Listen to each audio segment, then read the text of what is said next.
So we're going to talk about growth today. Talk a bit about personal growth. We're mainly going to talk about professional growth. No one needs to see this photo of me as a baby economist, but I think it's funny. But all of us bring the sum total of our experiences and our learning to what we do. Like Shane Oliver, my first job was as an economist. I wasn't on the 25th floor of the fancy AMP building. I was in military intelligence in the old War Office in London. Today, that building is Raffles Hotel in London, so maybe that says something about the trajectory of my career from trying to be a serious person just to working in frivolous but more fun things. Cameron was, and he would like to correct me here, he would say is an Olympian. He ran fast enough to make the 1996 Olympics in Atlanta. Not a great Olympics, I think we'd all agree, but good enough for him.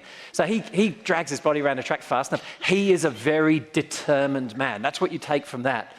And Stu, longtime mate of Cam's, arguably the reason Cameron qualified for the 96 Olympics but didn't make the Sydney Olympics in 2000, but neither of them like to talk about that. Stu is this unbelievable communicator, storyteller, wine writer turned PR professional.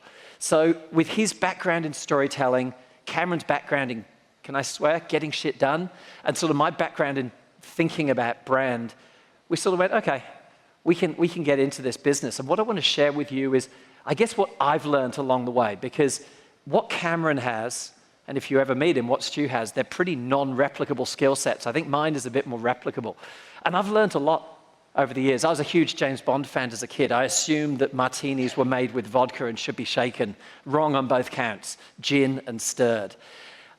I actually started in politics before I went into brand, and I assumed that we voted for the people we thought would be better leaders. It turned out we vote because of our tribal instincts. It was my first education in brand, how an actor became president of the United States when I was a kid, because politics is emotion, it's storytelling, it's tribalism.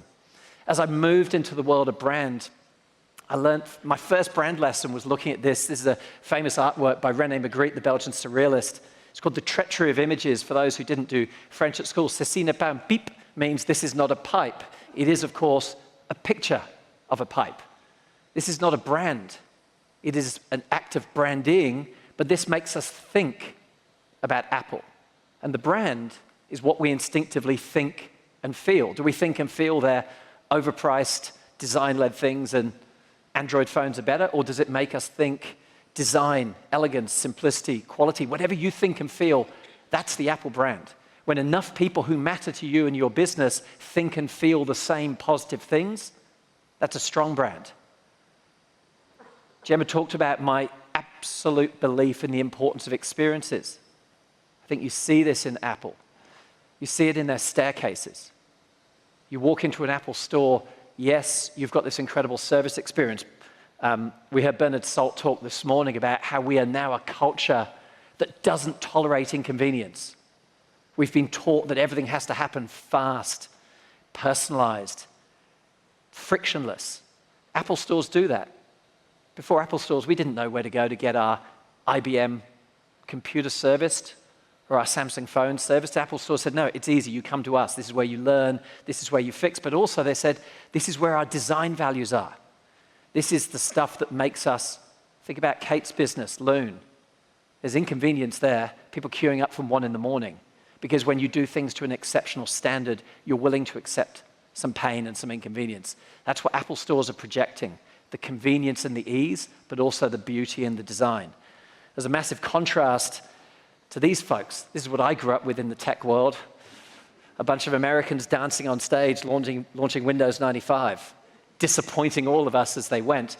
So, you know, that then reinforces why whenever I think about finding information in the world, my bias, my habit is never to use Bing. Bing might have got good. How would I know? I'm not going to find out. If you use Bing to start doing a predictive search, even Bing wants to know why it sucks so much. Even Bing wants to know how to get it off that computer that your workplace made you default to. And then you come back to this breath of fresh air that is the Google world, and life suddenly feels better. The things I guess I've learned really quickly that I brought to the world of 4 pillars is how important it is to think about the business you're in, the people you serve, the value you create, and the way that you grow. Then to value the stories you tell and really critically, the stories others tell about you. And to reflect on if that's the story we want others to tell about us, are we really showing up in that way? If we are Apple and we want everyone to say, Apple designs things beautifully, let's make sure the staircase is designed beautifully, not just the computer. And then making sure that every experience, every touch point, every emotion conveys that same sense of story, that same clarity of purpose. That's the logic that I try and bring.